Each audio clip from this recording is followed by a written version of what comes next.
Yn y fideo yma, mi wnawn ni ystyried sut i greu lluniad wrth raddfa. A wnawn ni wneud hynna drwy ystyried yr enghraifft yma.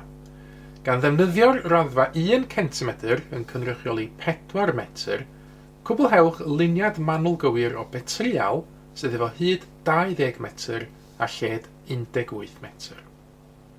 Felly y tasg ni fan hyn ydy llunio llun petryal i gynrychioli un sydd gywir yn 20 wrth 18 metr. Nawr, mae cwestiwn yma yn deud fod y raddfa yn 1 cm i gynrychioli bob 4 metr go wir. Y dasg gyntaf wedi gweithio allan sawl centimetr byddai'n cynrychioli 20 metr. Felly hyn a hyn centimetr i gynrychioli 20 metr. Nawr, yn fan hyn, mae'n ei weithio allan be sy'n ei luosi y 4 yma yn fan hyn hefo mwyn cael 20. A dyn ni'n gallu gweithio allan bod ni'n gofod lluosi efo 5 yn fan hyn. Mae 4 lluosi 5 yn 20, neu os hoffwch chi, mae 20 rhannu efo 4 yn 5. Ac felly 5 cm fydd yn cynrychioli 20 metr yn ôl y raddfa yma. Gwneud yr un peth wan hefo yr mesuriad arall sydd gen ni, yr 18 metr. Mae centimetr yn 4 metr, felly sawl centimetr sydd yn 18 metr.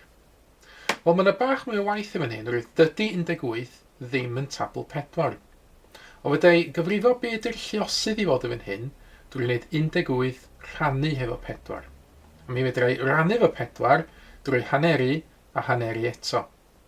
Felly cychwyn efo 18, haneri unwaith i gael 9, haneri unwaith eto i gael 4 a hanner neu 4.5. Felly 4 lluosi 4.5 sydd yn 18, ac felly 4.5 cm sydd yn cynrychioli 18 metr. Rwan, dwi'n gwybod y mesuriadau i gyd, felly dwi angen estyn premesur a ffensil allan, a llunio petryal sydd yn mesur 5 wrth 4.5 cm. Felly, na i gychwyn yn fan hyn, na i drio mynd i lawr, union 5 cm. Yna na i ar draws 4.5 cm. A wneud yr un fath yn y top yn fan hyn, mynd ar draws 4.5 cm, a wedyn dwi'n dod lawr yn fan hyn 5 cm yn union. Felly dyma fo'r petryal angenrheidiol. Mae'n cynrychioli petryal sydd go wir yn 20 metr wrth 18 metr, a'r mesuriadau dyn ni wedi ddefnyddio i wneud hwn wrth raddfa ydy 5 cm wrth 4.5 cm. Cyfle nawr iddo chi greu lluniadau wrth raddfa eich hun. Estynwch ddarn o bapur allan a rhowch gynnig ar y cwestiynau ydych chi yn nawr yn ei gweld ar y sgrin. Yna, gewch chi gymharu'ch atebion chi efo'r atebion cywir sydd erbyn nawr yn cael ei dangos ar y sgrin. Mae mwy o fideos adolygu ar gael ar ein sianel YouTube Adolygu Mathemateg.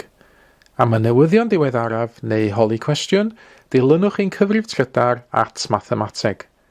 Neu ewch i'n gwefan www.mathemateg.com am fwy o adnoddau adolygu.